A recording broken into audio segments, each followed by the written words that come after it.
try to do as many stunts as I can myself. Naturally, you know, there are things that I'm just not very good at that stuntmen are.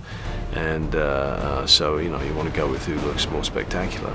But any stunts that I always approach it just like any other, you know, piece of acting. You know, everybody does it differently. There's reasons for it each and every time. And it's, you know, action just kind of motiveless action is very dull. You know, but if you can create a motivation for action, then it's part of the story, and in context, then it becomes exciting.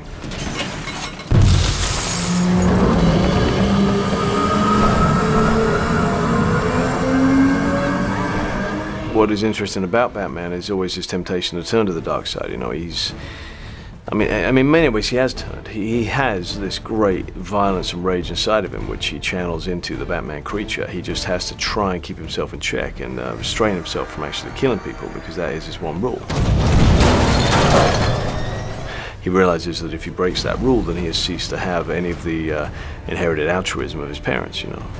He has defied every principle that they stood for, so he wishes to try and uphold their memory with that one rule. And the Joker really pushes his belief in his own ethics more than anybody previously ever has. This town deserves a better class of criminal.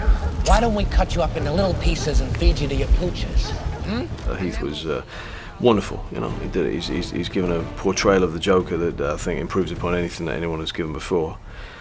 He's really iconic, you know, has this great sort of Clockwork Orange punk rock, anarchic approach to it. It's just really in keeping with the Gotham that Chris Nolan, you know, has created. Did you get mauled by a tiger? It was a dog. Huh? It was a big dog. More copycats last night, Alfred, with guns.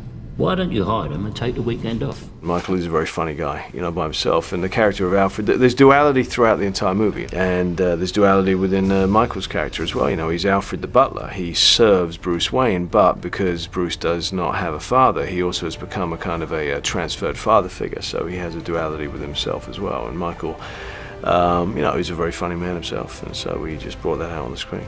Batman has no limits. Well, you do, sir. Well, can't afford to know him. And what's going to happen on the day that you find out? We all know how much you like to say, I told you so. On that day, Master Wayne, even I won't want to. Probably.